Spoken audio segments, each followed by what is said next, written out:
Holy smokes, but now you're on there by yourself. I am. Now I'm on here. All right. So not sure what happened there, but I'll wait for people to jump in here. Excuse me, sorry. They changed the way that it was like took me to YouTube. It was doing new stuff that I never saw before. Here comes people. I wonder if that's due to the COPPA laws. Yeah, I don't know. Because that's what it said. It had a button on there. Did you see it where it said, like, is it for children or is it not? That was weird. Tracy Pinter's on here, though. What's up, Trace? Trace, I really appreciate your little, is it in the Facebook? Which one? Where do we see it? In the Teacher Talk group. Your little ads that you make every week. They're lovely. John Lopez can see us now. And let's see. I'm gonna wait for a few more. I'll talk about what happened, but that was weird. That was I think because all the COPPA laws went into effect today, it changed the way. Right. Yeah, that it does the. I forgot they went into effect live feed today. Stuff. So it was I don't know what the deal with that was, but yeah, we'll get into it. Good afternoon, Miss Henry. What's up, Thomas? Panda cheese. That's the first question right there. So when you're looking for it, that went down the wrong way. All right, we'll hop into it. Sorry, everybody that was on there. I don't know what happened. I think because the COPPA laws went into effect today. This is this new thing that's affecting YouTubers, especially YouTubers that have that are creating video content for children. They're no longer allowed to monetize their videos. From what I understand, they can't have ads in there. There's no comments in there. So everything that the algorithm bases how you monetize your videos is gone for those folks. So when I was trying to get on live, it was making me take all these extra steps that I never saw before and I didn't know how to do. So then it was I could see everyone's comments floating up, but I couldn't see anybody and I didn't know if you could see me. So whatever, it's working now. So we're going to jump into this. Are you ready? Yeah. All right, Jake, start the podcast now.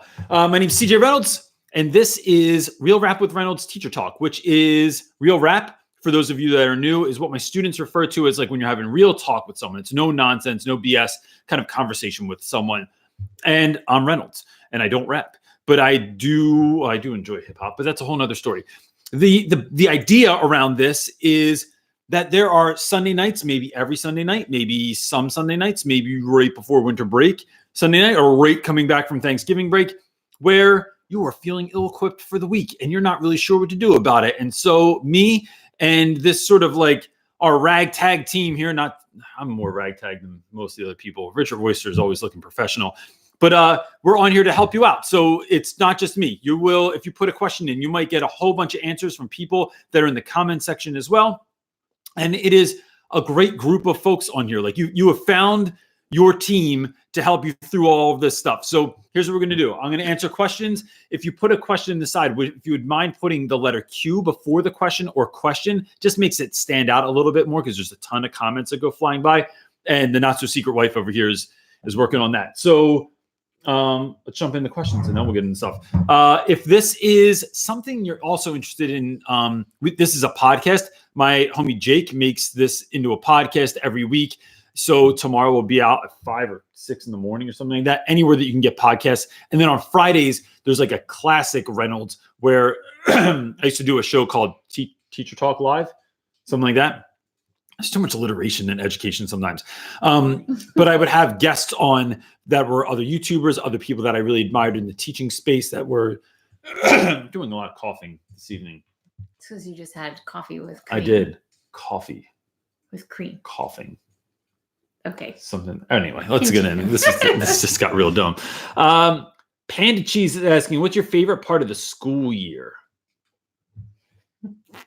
I think after winter break. A lot of people lament winter break or coming back from winter break or Christmas break or however your school refers to it. But I really like that time of year because I really do feel rested.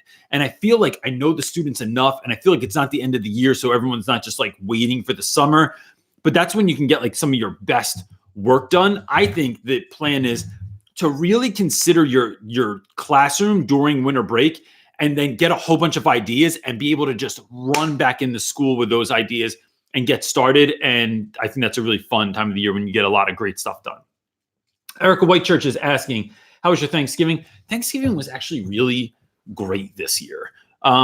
We watched the New York City Macy's Day Parade, which I don't usually watch, and our internet was messed up. So like we had like one of those antennas you buy for $10 at Walmart. It's like this like piece of plastic that's attached to a wire in the back of my car or the back of my TV. And then we have to put it out the front door and out the screen door and hang it over. It's just hanging there and it's flapping. It was all windy. So it was all glitchy and stuff. And it worked for the day. But it was really funny that Brody kept saying like, can you pause it? And I'm like, nah, bro, this is like, we're back in 1987. There's no pausing TV right now. This is like live. And if you go to the bathroom, you're going to miss something. So it was really wonderful. Like my family played a really great game. Here's a fun idea. I'm going to do this for vocabulary. I think I won't start this week because we only have 2 days of school and then we have state testing. But the following week, we played a game that's called reverse charades, which is a game. Let's say there's 6 people on your team. Typically in charades, it's one person speaking to the other 5, and these people are trying to guess what this person's doing. In reverse charades, guess what they do? They reverse it. So it's these 5 people trying to get this one person to guess what they're doing. And you just go through a series, as many things as you can in like 60 seconds or something. So for hammock, it was like my cousin Mike, I grabbed him under the armpits and held him up. My cousin Tom grabbed his feet and then we like gently rocked him back and forth. Hammock, right? It was really fun. I think I'm going to do that for like vocab review next week also. So if I do that, I'll let you know how it goes. Scholarly science teacher is asking, how do you start classes after a holiday? I'm a little worried about tomorrow. I have students journal. I like journaling in the beginning of class. I know, and it might get repetitive to students sometimes, but like, I think if you make the question interesting enough, it's something to enter into, and it's something that's quiet in the beginning. It's something that gets everyone on the same page so you can kind of like jump into what the next activity is. So I will ask like, what was the best thing about your break, right? Not about Thanksgiving, because not all kids, 1, celebrate Thanksgiving, 2, not all kids have a good Thanksgiving, but what was the best thing about your break, or something along those, some sort of journal that's going to pull them back in and have them sharing out loud about it. And then that's that. But I find that that's the best way. And it doesn't have to be related to class or to school or which is the same thing, or to the lesson. Just something that like brings us all back together, or and then I just tell the students that like, I really miss them. I'm really glad to be back. I'm really glad to be doing this. And I'm looking forward to like having a great time leading up to winter break. And that's that. So I think that that's something they probably don't hear enough. So that's why I like to tell them. John Lopez. Let's talk about John Lopez real quick before I read his thing. John Lopez, I got your 2 books that you sent me. I really love Mr. Rogers. So John Lopez sends me these in the mail the other day. And I get stuff like pretty often in my P.O. box, but I don't do like unboxings. And I'm not going to show you what he wrote, but John Lopez has the most incredible handwriting. It makes my handwriting feel bad about itself. And I really care about handwriting. So John, I just wanted to shout you out, man. I really appreciate it. I see you on here all the time. I appreciate the time that you take to send me these letters. Second time you sent me a letter that made my handwriting feel bad. So thanks a lot, man. I really, really appreciate it. I got some other stuff this week too. Feel like a baller walking out of the post office. So yeah. But anyway, John Lopez is asking, what is your take on the standardized tests such as SAT, AP, and ACT regarding weights towards admissions? I think, oh gosh, I think it's not fair because not all students just generally test well. And I don't like the way that all those tests are sort of are worded, are the subject matter behind them. So like I've talked about this before, where even on the state test, right? The Pennsylvania state test, the Keystone test.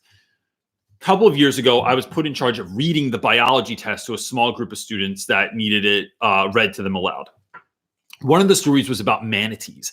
And I remember I read the whole thing. I tell them the questions and the kids go, Reynolds, what's a manatee?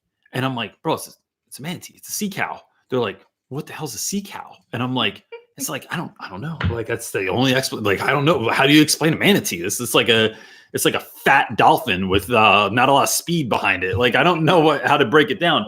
But when students don't know what a thing is, it makes it harder to picture that. I also worked with a science teacher one year, and we were trying to talk to kids about coral reefs. That was like part of the lesson. And they were like, what the hell's coral? And I'm like, that's that funky stuff. Like, how do you explain coral to a kid that doesn't know what it's like? Sea plants? I don't know. Unless you're like a science teacher that can scientifically explain. Yeah, because I just think like you just know because you know it. Yeah, like didn't you ever watch Bubble Guppies or something like that? Like, I just think that's unfair. That being said, it's the game. So it's like trying to get kids to not lean into excuses or not lean into the fact that like they don't test well, like taking SAT classes, like helping kids tutor for that stuff, setting up what we do in my class in our school in general. This is our English department had thought of this one year where all of our assessments for the year all set up in like an SAT format. Like we try and word the questions in such a way that like the kids are used to this. We try and build up reading resilience so that students aren't getting like reading fatigue getting through something. So although I don't like it, I think that it's the game. And unless someone just decides to change the game, it's like, what are you going to do? Like, we got to make it work. So good question. Thomas Atchison. I think I said that right.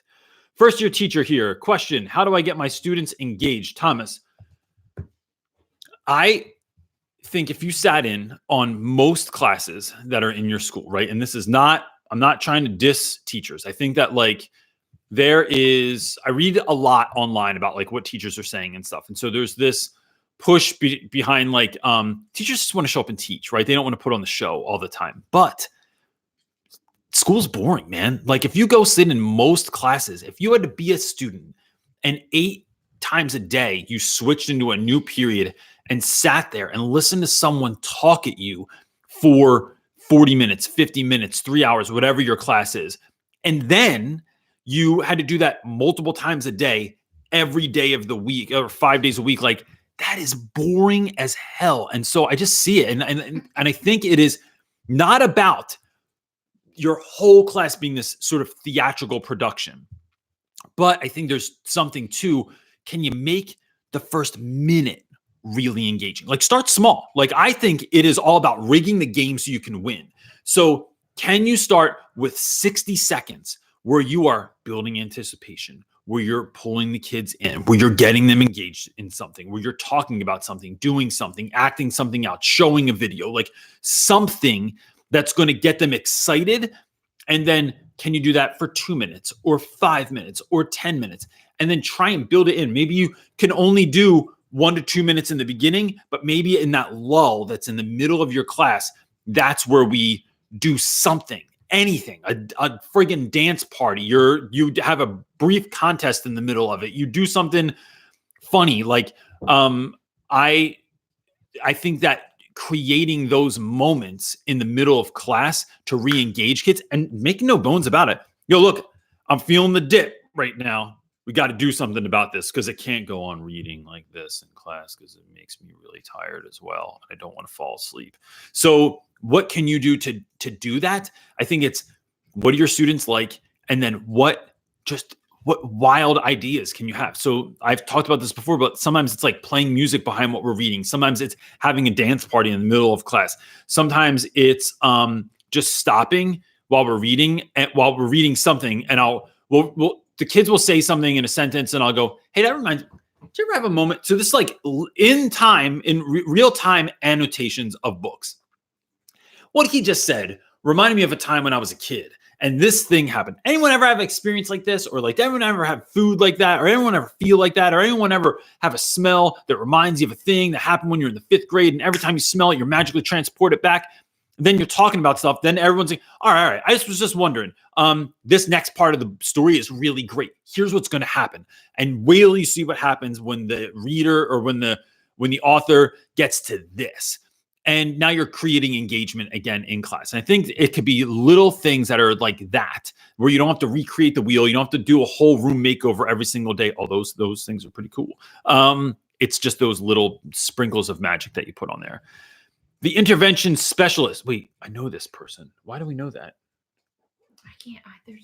That name stands out for some reason. I feel like I should know you, but I don't. But I'm confused. So I'm going to just read your question. First thing, thank you for the motivation. You are welcome. I'm glad to do it. I'm an intervention specialist, as would be evident by your name. I'm feeling weird tonight, babe.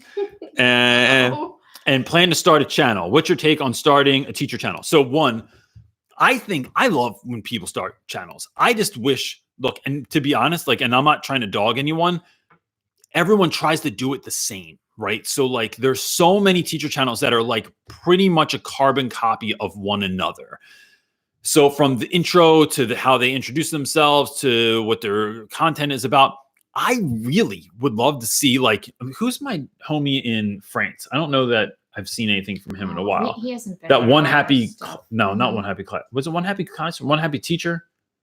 Not Fernanda. True happy teacher or something like that. Something like that. There was a guy from France that his channel was something about being a happy teacher, but he's like, I'm really like pretty miserable dude, like just in general, not just about being a teacher. But it was like him talking about being a teacher in France.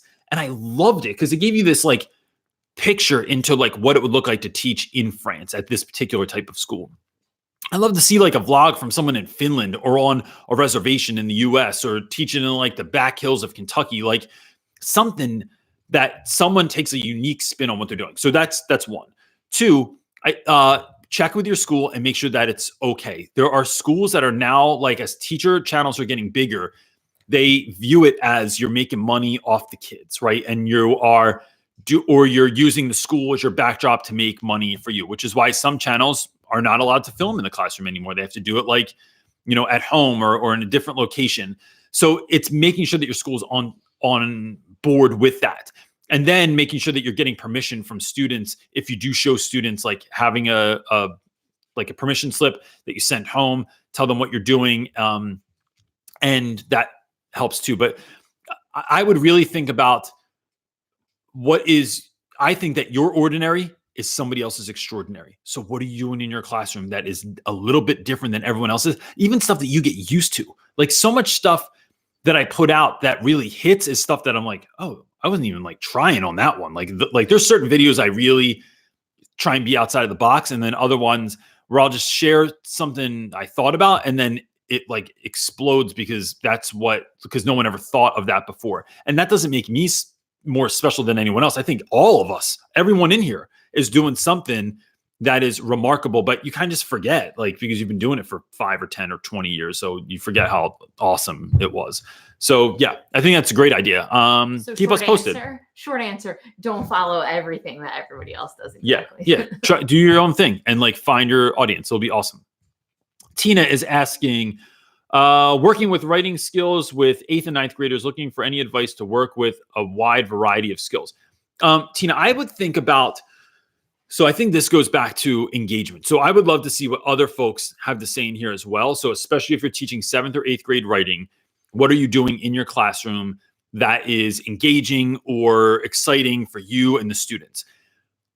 In the last few years, like since I started teaching. So like in my first year of teaching, we started doing I had to do persuasive essay, but like that was part of the curriculum. And I wasn't sure like how to do it so that it wasn't just like the most boring crap ever. Cause the students I was teaching were like, they didn't want to do it. It wasn't exciting to them. So instead, what we did, instead of just a persuasive essay, they had to create a product or an improvement on an existing product.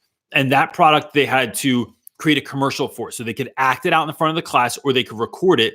But it was, what do you think is like a product that people would want in this school? And they had to then they had to use all the elements of persuasion, like repetition and all the other kind of like, what I'm talking about. The things that you do when you are trying to persuade someone, but in commercial form. And then they had to write the essay as well. So, but that accompanied this kind of fun thing. When learning about like simple, like plot development, like that little triangle thing that they taught you in 5th grade, when we try and go deeper into that, I need to gauge where my students are. So we write children's books. And that's something we're going to do, not this week, we're going to do it next week leading up to winter break.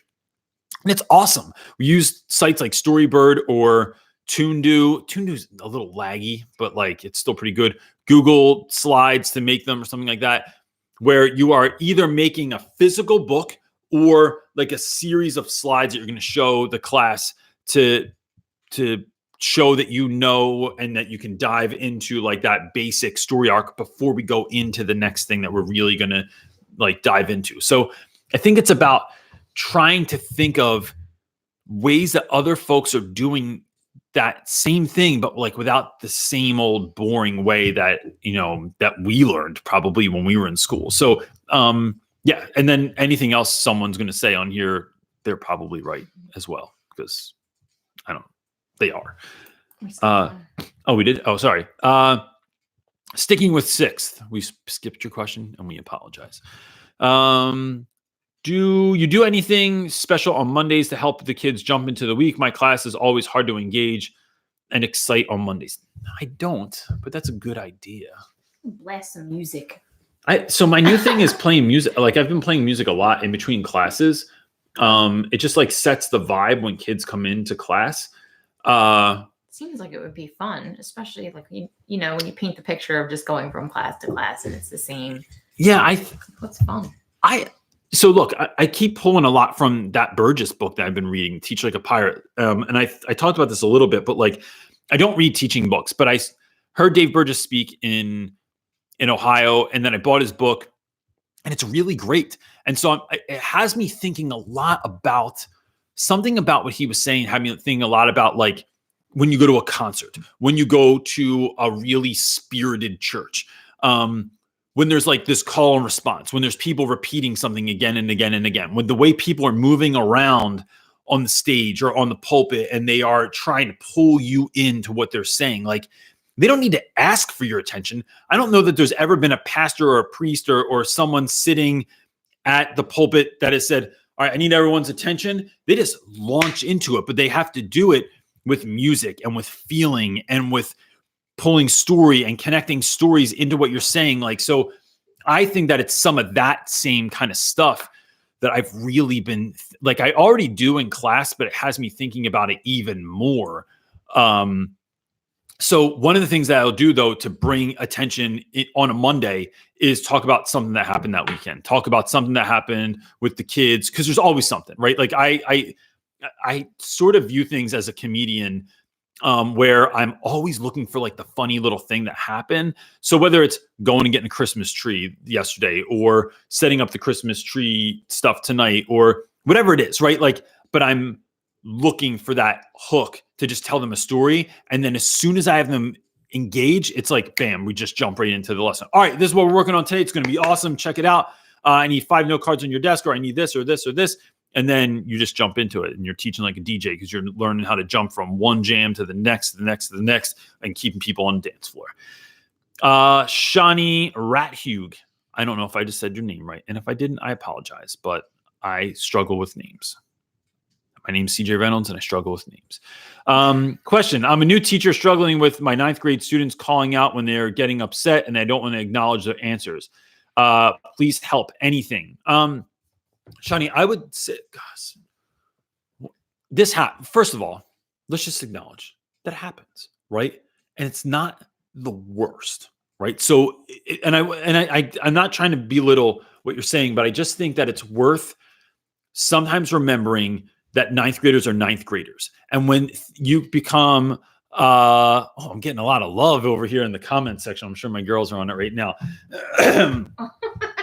Thanks, guys. Appreciate it.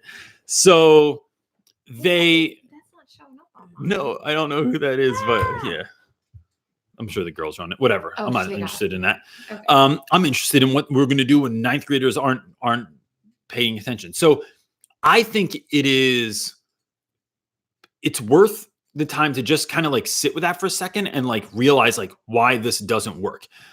Or that they are young, because when they come back in 10th grade, some kind of shift happens where like the kids are less like rammy, right? They start maturing more and more and more. We just happen to teach them, because I teach 9th grade too. Like we just happen to teach the grade where that is like, it's just the last vestiges of madness before they kind of like go in the 10th grade and change a little bit. The other thing that it's worth doing is like stopping the class and saying, look, this can't work. Like when we call over one another, it just can't work. I care about your answer, but I want to really listen to it. And if I'm listening to you and I'm feeling harried by this person over here, then I can't really listen, and I want to. So keep answers short, and please, like, you know that your answer is important to me as well. So I will get to you and I will give you the same full undivided attention as the next person. So that helps sometimes too. Sometimes I find that just sitting with my students, like not standing in front of the class, but sitting in a desk in an aisle, I'll put my feet up on the desk next to me, and then we're just talking about stuff. And it creates this shift where it's not this urgency of what's happening. Is that real? Yes. So I think that is a shift also that could happen. So yeah, I think that talking, and if you have high flyers, certain kids that are really, really, really doing stuff like that shouldn't be, or they are doing it all the time, pull them aside. Bro, what are we doing? Why are we talking so much for? Like, why are we like the hands raised and we're calling out and we're saying our answer anyway? You're important. I need you to know more than anything that you are extremely important to me, and so is your answer. And I want to get to you, but you're going to drive me crazy. You're making my hair more gray. And so sometimes that kind of conversation with a student really helps as well, especially if it's in playful mode. Ellen Greenberg, question: what should my responsibilities be as a student teacher? Oh, Ellen Greenberg, here we go. I think number one, you need to remember that when you start student teaching, that those students are not throwaway students. And I'm not saying that you think that they are, but I'm saying that I did not anticipate the connection that I would have with my student teaching students. That was a lot of studenting in there. But here's the thing. Years later, like 15 years later, the students that I taught 11th grade literature to hit me up. They found me on Facebook once the YouTube stuff started getting going. And they were like, yo, Reynolds, do you want to go out for drinks with us? And I thought, we go out for drinks with you? Like, what are you, like in the woods somewhere? Like, you guys can't even drink. And they're like, no, we're like 20 something years old now. Like we like married. Some people have kids, or like, we're all getting together. And I'm like, oh, you're like grown-ups. Probably like 28. Yeah. Now. They're like full on. I know. If I get time. invited to someone's 30th birthday, I'm just going to, I'm gonna get my walker out and we're going to go right there. Right. It's so it's, I just couldn't believe how much time had gone by and we still connected, like over the years, connecting with kids. All right. So that's one. Two is, I think connecting with those students is one. Two is going into that room and letting that teacher know, I want to be a part of this. Like whatever I have to do, whatever's happening, whatever's going on, I want to be a part of what you're doing. And I want to have responsibilities. So like, then just start engaging with kids. So the third thing is like, just start doing stuff like being in the hallway in between periods, being at the door every single day and shaking every single hand, even though you don't know these kids, like saying hi to every single kid, finding kids that look like they feel like they're invisible and letting them know that they're visible. That's the little stuff that you can do that just changes a kid's life. They never even saw that coming. Here's how I love to think of this. Right now, you are about to student teach or just started student teaching. As you're getting closer to that classroom, so is some student. Maybe they're not in that class yet. Maybe it's going to be next year, but your paths are working their way towards one another until one day they cross. And every teacher on here can tell you that there is some kid that, man, they just made your year, made your week, made your life better. Because if you had started teaching 5 years later, or if you had taught like a different section of English, your paths might not have crossed, but man, there are kids that you are working your way towards that you will connect and it will mean everything to you. And so just keep that in mind as well. Short question, long answer. Welcome to This Amazing Life. What's up? How are you again this week? I see you on here all the time. And I really like that. And they have a positive name. And I think I comment on that pretty much every week. But how should you approach your teachers about your mental illness? I've just found out that I have anxiety and I don't know how to tell my teachers about it. I get really nervous talking to teachers. So one, could an adult help you with that? So like whether it's someone at home or someone that you trust, like a teacher that you trust, like helps you have that conversation. So sometimes students will come to me with something really heavy and they don't know how to like communicate that to other teachers because they feel like that teacher doesn't like them, or they're not like, they're too, Be for any reason. yeah, they're just like not like a chill person to talk to. So I'll help have that conversation. I'll bridge that gap for them. Hey, just so you know, so-and-so is going through it at home. So-and-so is dealing with like a bout of depression, like whatever it is that's going on. And here's what I've been doing in my class to sort of help them out with that. If, you know, and what you're doing is like, you're creating the bridge, that they're creating the bridge for you. If that doesn't work, I find that really more than talking to someone, it takes so much away from this, because you used to do this with your dad. When you would have an argument with your dad and he wouldn't listen to you. Mm-hmm. Hold on, I gotta drink some green flash here. You would write him a letter, and the conversation never worked between you and your dad. No. Like, he never listened, and it always became like the shouting match or him shutting you out. But the letter was something he couldn't talk over. You can't talk over a letter. You can only read it. And then if you don't get something, you can go back and read it again and again. Yep. And that also gives the person who's writing the letter a chance to really think about, how do I want to put this out there? So I would consider doing that and sending an email to your teachers as well and saying like, hey, this is who I am. This is what I'm going through.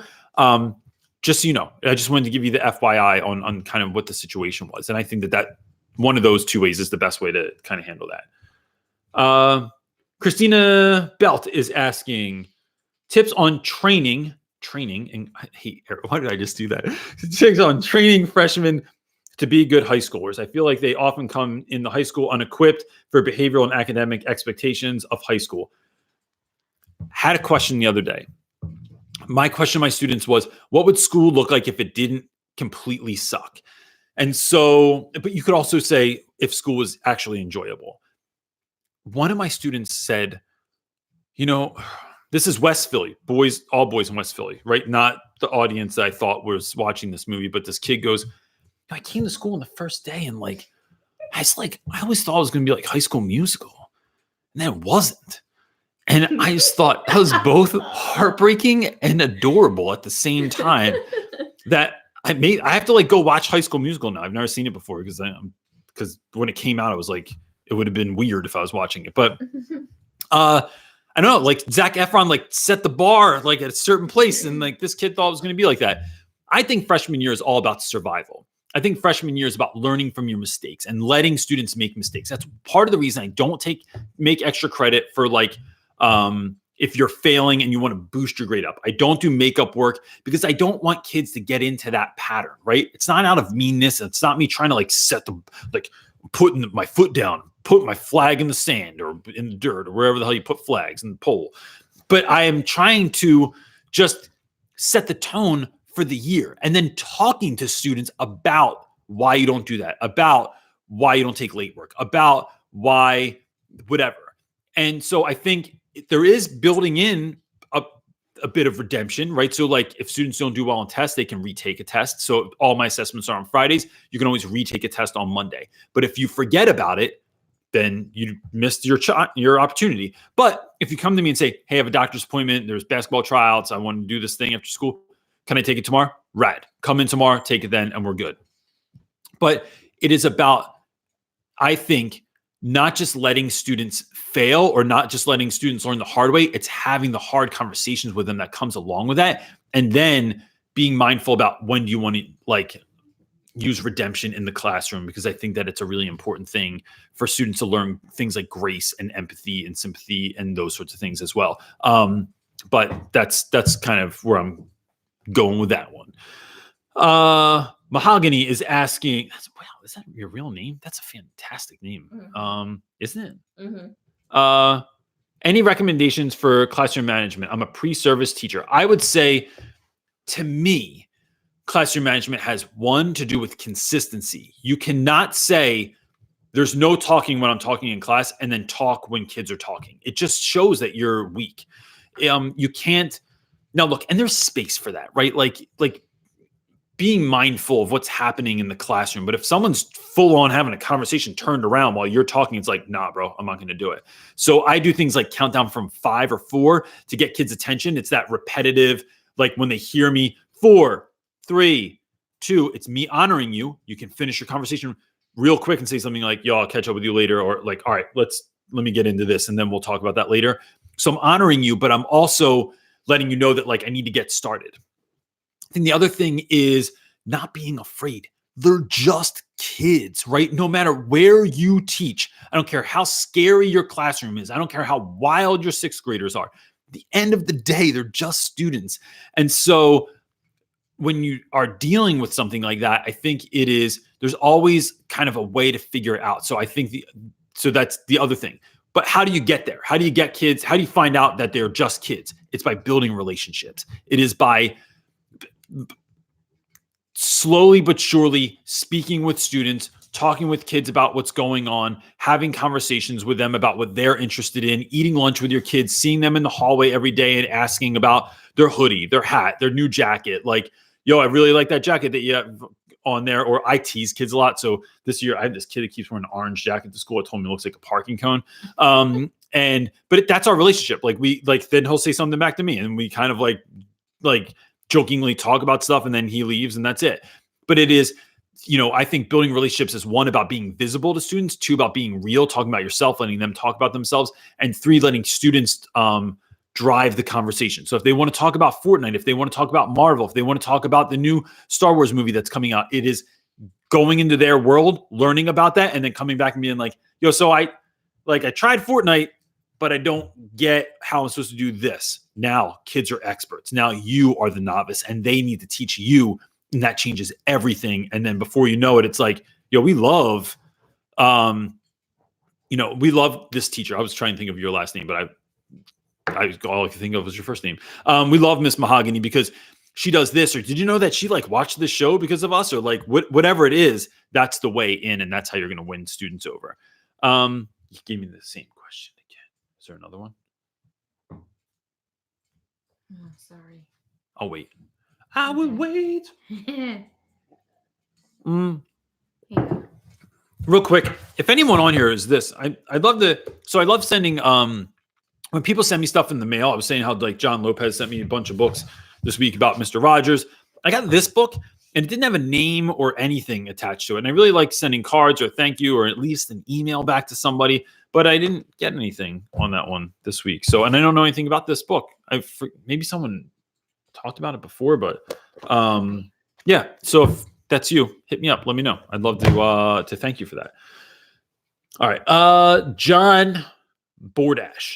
I don't know why I paused like that was going to be a hard name, because that was a pretty easy one. And I'm not that good, but that one was pretty. You got that one down? Felt good. Yeah. John is asking, I'm sure you get this a lot, but what's your biggest piece of advice for college secondary education students? I'm in my junior year and the entire thing is starting to feel too real. So look, John, I think the biggest issue with learning about education in college is you are sometimes learning from someone that never actually taught before. 2, you're not in the water. So you're like essentially learning how to swim in a classroom. You're watching videos about water. You're learning the molecular properties of water. You're learning what to do if someone's drowning or if you're drowning, and how to swim with the current so that you can get out the other side and you don't die. Like, these are all the things you're learning, right? But then when you start teaching, it's like someone just kicked you off the high dive, man. And then you're just like falling through the air and you splash in and you're like, frig, it just got real all of a sudden. I think the faster you can get yourself in the water, the better off you are. So I would start thinking about tutoring, thinking about reaching out to schools around you and seeing if you can like volunteer as part of an after school program, or volunteer as part of like being a coach, or being a part of their drama team, or something where you're engaging with students, because that is the muscle that is the hardest for teachers to learn. Teachers love their content. English teachers love English. The science teachers love science, but how do they get other people to love science? How do they communicate actual ideas to other folks that aren't as stoked about science? So it is learning how to engage with young people, whatever age it is that you want to teach, whether it's secondary, whether that's 6th grade or 12th grade, or anywhere in between. I think it's getting out there and actually starting to do it in some way, shape, or form, right? Even if it's once a week, you volunteer to help students after school with their homework, you're exercising that muscle and you're getting in there And it makes it more exciting because then you have something to be excited about. Because it's like, yo, I love doing this. I can't wait to do it full time. I think that's the move for that particular one.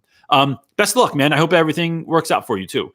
So I will say also, John, and anyone else, if you're not a part of this, there's no, like, let me just, the caveat here, the transparency is that I don't make any money from this, but the folks that are in the comment section at some point said, hey, would you start a Facebook group so that we could keep this conversation going when the live feed isn't happening or when we're done at the end of the night? So we have Real Rap with Reynolds Teacher Talk on Facebook. It's a closed Facebook group. You need to answer the 3 questions to get in, but that's just to make sure that you're an actual teacher and you're not trying to sell people stuff. So yeah, it does happen. There's like companies that try and get in there and like sell their people like to promote stuff. their music in there. That's weird. So it's just, we're just trying to keep it like pure. So it's just teachers getting answers from other teachers that are awesome and trying to do great stuff in the classroom. Nora Berm is asking, or Berman. That was not that hard, but I messed it up anyway. Question, greetings from Buffalo, New York. Oh, that's Maloney's from Buffalo, New York. And her husband is somewhere that hates the Bills. And so that causes some tension, I think, in their relationship. But anyway, first year teacher, what? I was gonna say it's like an Eagles fan marrying a Dallas fan. Yeah, I don't think they would get married. They wouldn't get married. First year teacher, wondering what are some great incentives that you have worked out for you? I think the best thing, here's 2 pieces of advice for first year teaching that I think. 1, do not wait to be the teacher you always dreamed of being. Don't wait till 3 years in a day till your tenure kicks in. Don't wait till everyone gets to know you where you get to know everyone else. Don't wait for anything. Go full out. There are older teachers, right? More veteran teachers.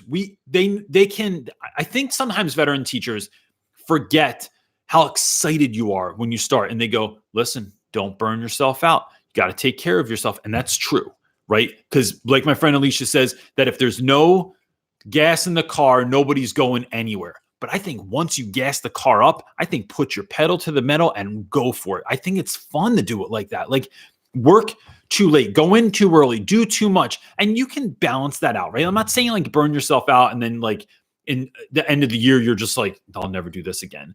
But if you feel like you want to do that stuff, whatever it is that you want to do in your first year, do it. Do not wait. The other thing I really wish I had done is bring in more experts. So I have been able to connect in the last few weeks. I still haven't gotten Will Smith yet, right? But I have some people. The dream is not dead. That dream is not dead. So my dream is to have Will Smith visit my school, right? I teach in West Philly, bro. It's like the most easy connection, man. Bring it back to the neighborhood. There's a mural around the street from my school that, like, if you're on the side of a building, man, come on.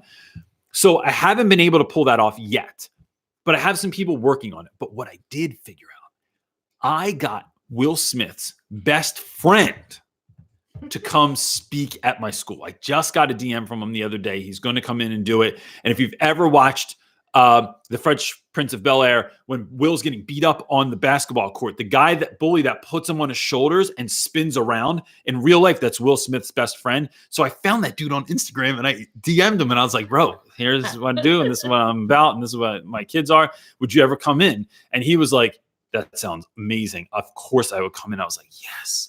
So I get Will Smith yet? Nope. But I got his best friend, and that's just good enough right now. I also have my friend DJ Cosmo Baker, who came in and did like a DJing lesson for my students, and he like just drops nonchalantly that he knows DJ Jazzy Jeff, and I'm like, "What are you talking about, bro? Like, you know Jazzy Jeff?" And he's like, "Yeah." And I'm like, "Well, can we like hook that up? Like, can you bring him into the schools and meet the boys? Like, they would love it." So I think reaching out to folks that if you're doing something, if you're studying the brain, reach out to a neurologist. If you're studying history, reach out to some like Civil War recreation people or someone that dresses up like Benjamin Franklin or like. If you teach history, you should be reaching out to Hip Hughes. Yeah, Isn't like that his jam? Yeah, like I would just start reaching out to whoever you think could make your lesson come alive. And look, maybe you live in middle of nowhere, South Dakota, but Skype them in. Google Hangouts them in, make an event out of it after school. Yo, I'm going to pick just a certain right number of dudes, the certain kids that are like really excited about this from all the different grades. And we're going to have them come in and he's going to talk to us about this thing or she's going to talk to us about this thing. It's going to be awesome. that is like, I really wish I had done that like from the jump. And even though that technology didn't exist when I started teaching, like as soon as it was available, I'm now realizing I don't need people to physically show up. I can have them Skype in. And I've been doing that with a lot of interesting people lately. And I'm going to make a whole video about this eventually when I get the friggin' book done. But yeah, so that's that. Next question.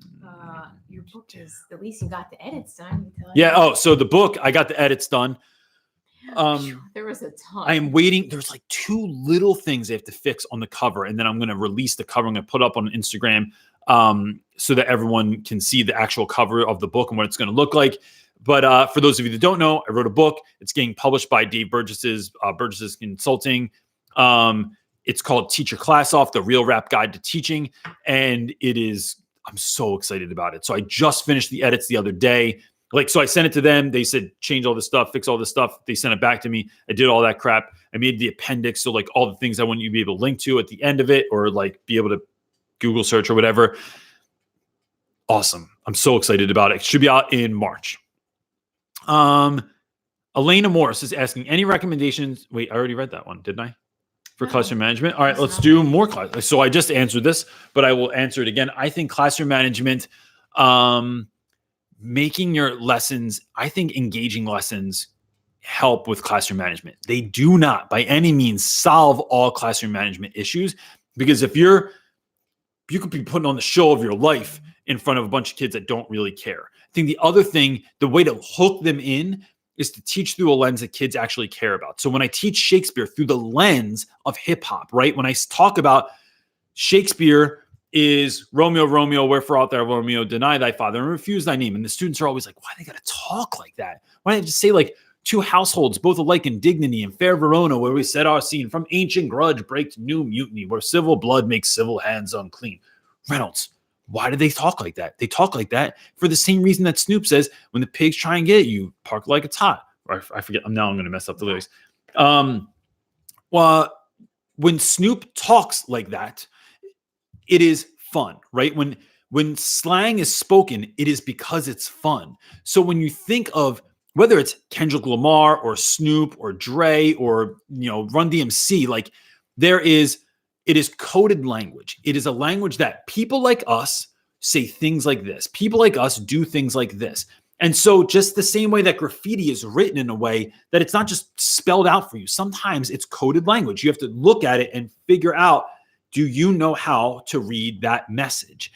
And when we do things like that, it just makes it fun. Shakespeare is just trying to have fun, I think, also. So it's making that, what's up? He's sticking to your question. Yeah. So I think that you're teaching through a lens that the kids care about, right? So I get a little off topic there. Anyway, that was fun. I like talking about that. So if you're doing vocabulary or if you're doing word problems, can you make the word problems about something the kids actually care about and not about like sea turtles or whatever other lame ass thing is like in the textbook? Like connect it to Fortnite or Marvel or YouTube or whatever your students are all interested in. But then that takes you building relationships so you can know what your kids are interested in, so you can start teaching through those lenses in your classroom. And I think that builds engagement. And then that helps with classroom management because now kids are pulled into what you're talking about and not just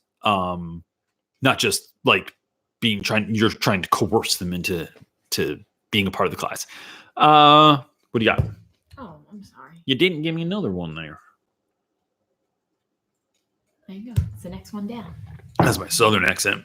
M. Ordway?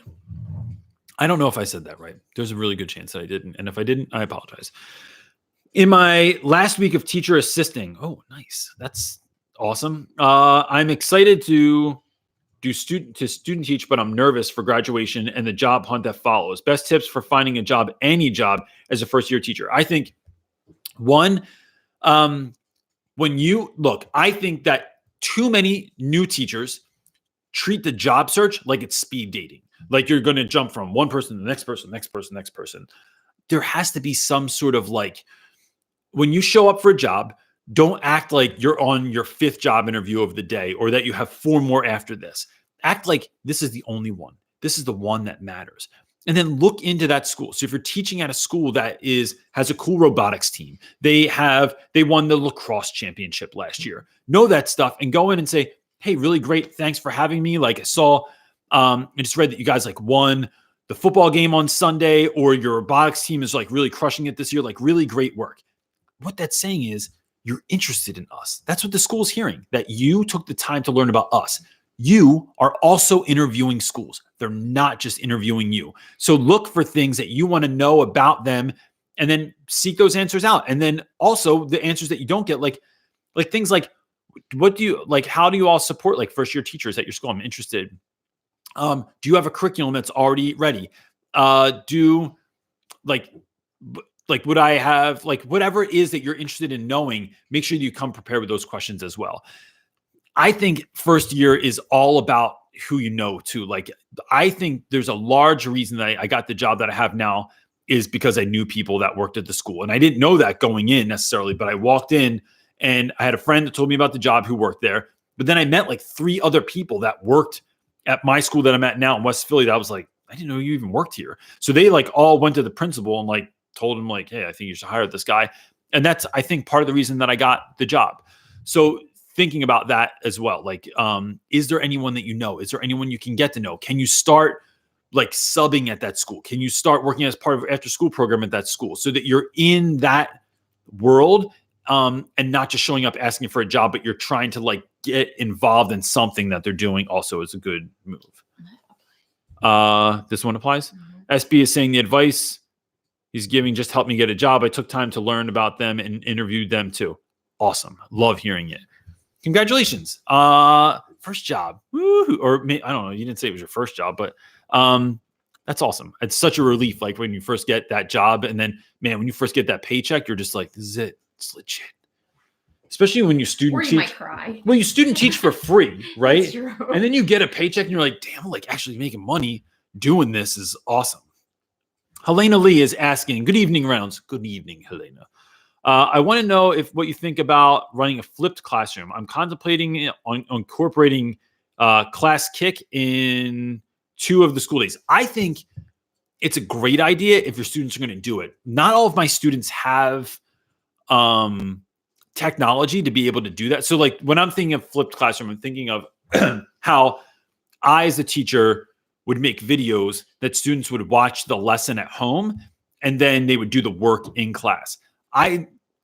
So what I ended up doing with that was ending up making sure both those things were happening in class. Like I'm administering the information, the kids are finding out information and they're doing the work in class, because not all of my students have internet or phones or laptops that are dependable. But I think it's a great idea.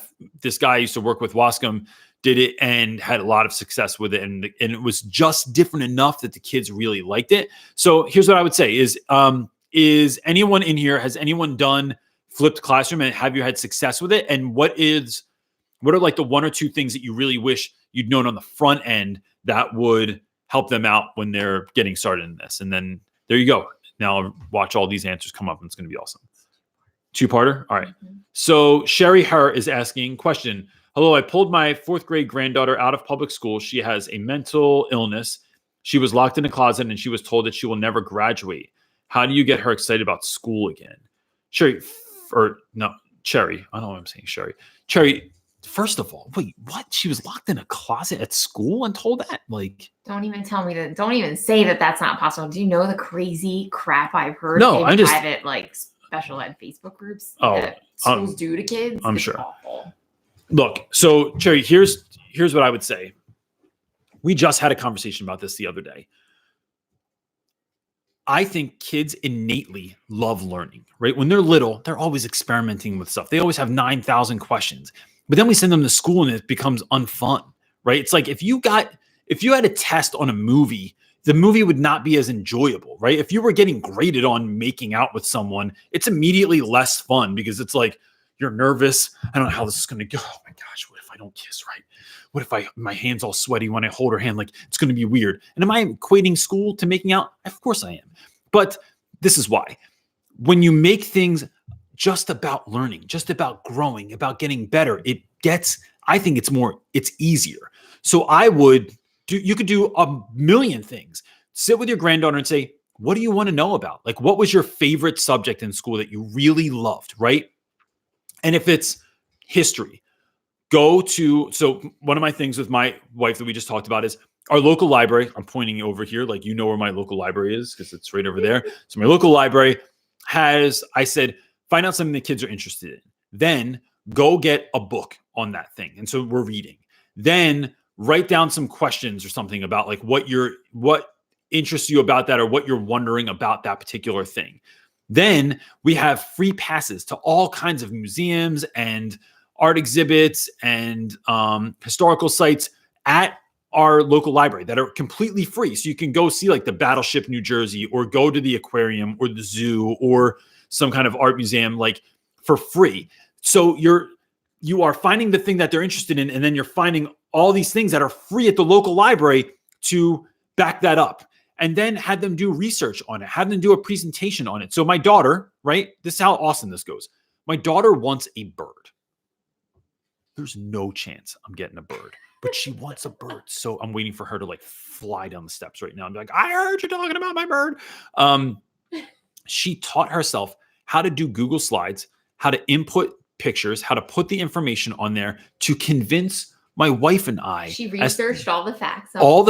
What you need to have, what you don't need to have. Are they intrusive? Do they make a lot of noise? Like the pros and cons of everything. Persuasive. She then had like a collage of all these birds and her with the birds, how wonderful that would be. Like, it was hilarious, but it's what she wanted. And so I think when you put the right stuff in front of kids, like if they're interested in coding, then like finding things that they can code. If they're interested in video games, like helping them to understand like the backstory of video games and like starting to get interested in that stuff. Like, and when you don't know enough, go find somebody that does. Go to the local science store or museum and try and connect with people that are going to get her excited about education again. That's the bottom line, is getting kids excited about what they're actually learning. And I just don't think it's that hard, especially when it's one-on-one and you're like, all right, we are free from the shackles of where you came from, this horrific experience that you had.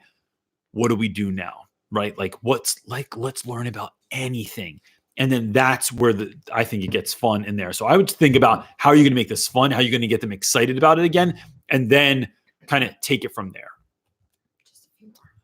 Scott Ordway is asking, hi, CJ, when it's appropriate to jump in, when is it appropriate to jump in when students are complaining about other teachers behind their backs? Scott, I think immediately. And this is why.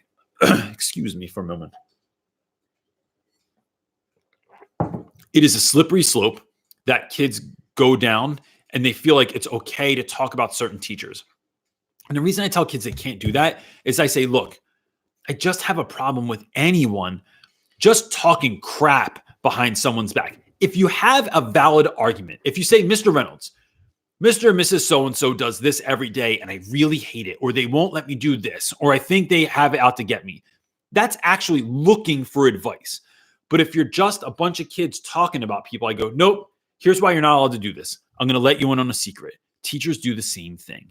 And when I'm in those rooms, in those spaces with those teachers that are talking trash on kids, I tell them as well, nope, if we're just talking crap, I'm not interested in it and I need you to stop, right?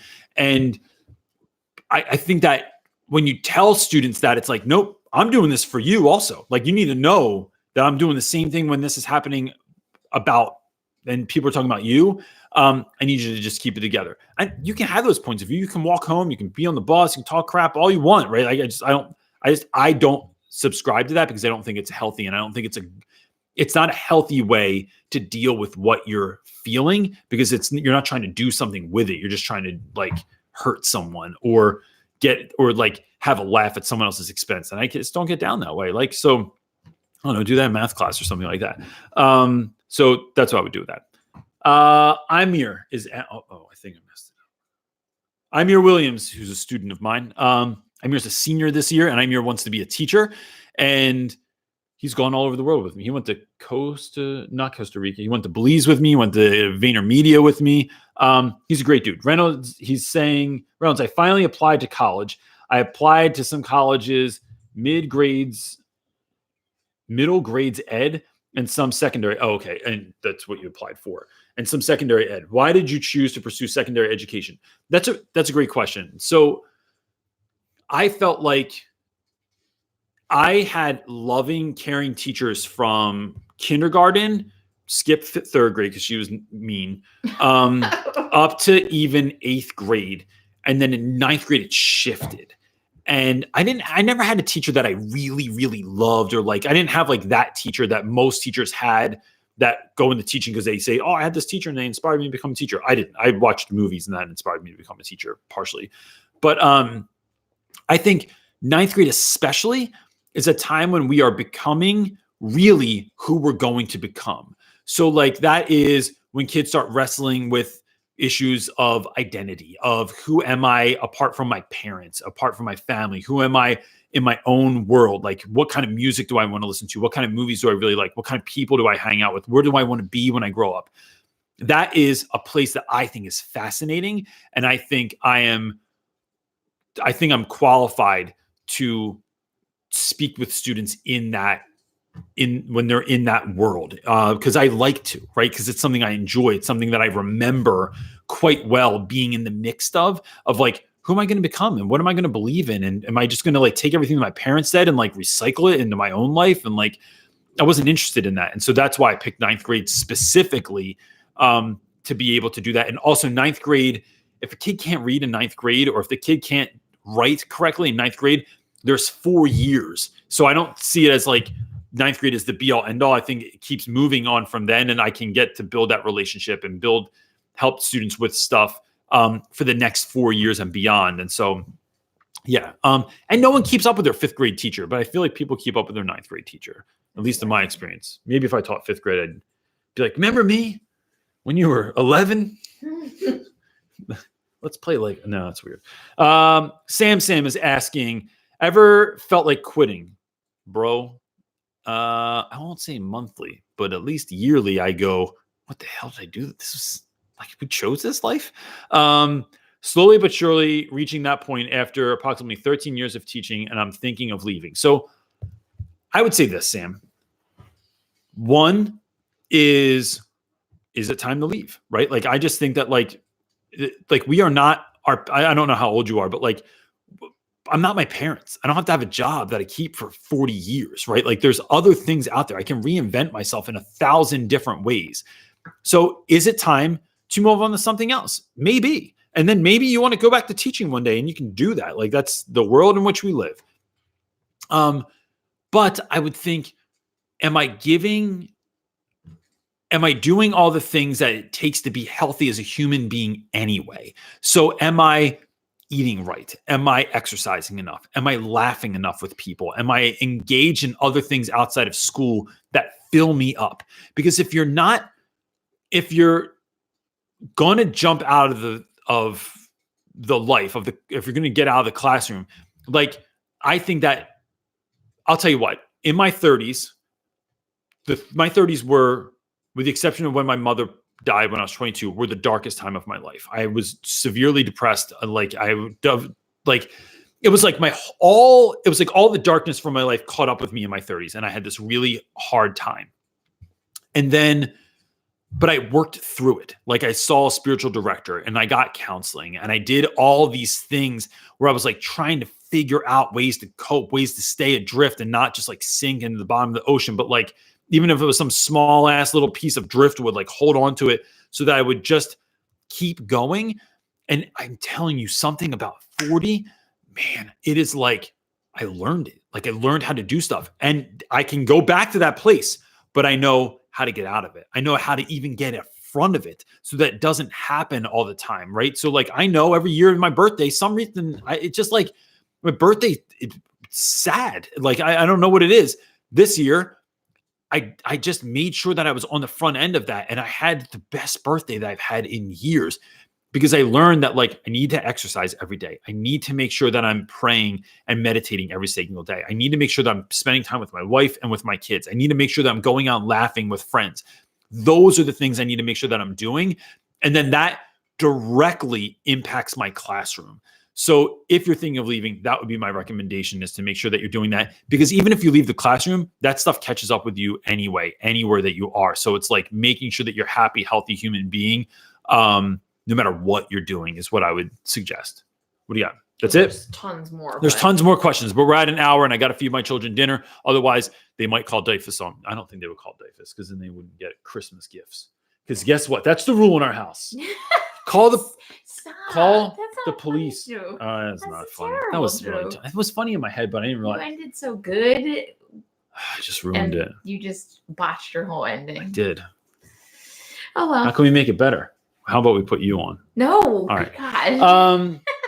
So listen, it is a difficult time of year. Here's what I want to leave you with. It is a difficult time of year in the classroom for teachers and for students. But remember, students in this time of the year get in trouble more than any other time of the year, in my experience, because they're not sure what Christmas is going to bring, or what Hanukkah is going to bring, or if they're going to get presents, or if they're going to be taken away by DHS, or if they're going to be living with mom or dad, or if grandmom's going to pass away. There's all this stuff that's going on in kids' lives that affects their behavior, and it makes school not important, or it makes them want to get attention in any way, shape, or form that they can. So it is about being mindful of who your students are this time of year, and really connecting with them as deeply as you can, and letting them know that they're seen and that you care about them. And if you can meet any sort of those needs, if someone doesn't have Christmas presents, if they don't get, if they're not going to have a meal to eat together, like figuring out ways to with your staff, with your community that you're a part of, or with the Facebook group, like go on the Facebook group or show up on here and leave a comment and try and help to find other people to partner with, so that you can, as Ryan Sheehy says, be the one for the kids. And so that's it. That's all I'm going to leave you with this week. Hope everyone has a really great week. And I hope that, that's it. Anything else? And keep an eye out. As soon as that book cover is done, I'm going to put up on Instagram so everyone can see it. And that's it. I want to end with something more spectacular, but maybe a song. No. All right. I'm just going to be done. Have a great night, everyone. I will see you next week. Peace. Weird ending, because I got to hit all the stuff, and then it's just weird. And then there we go.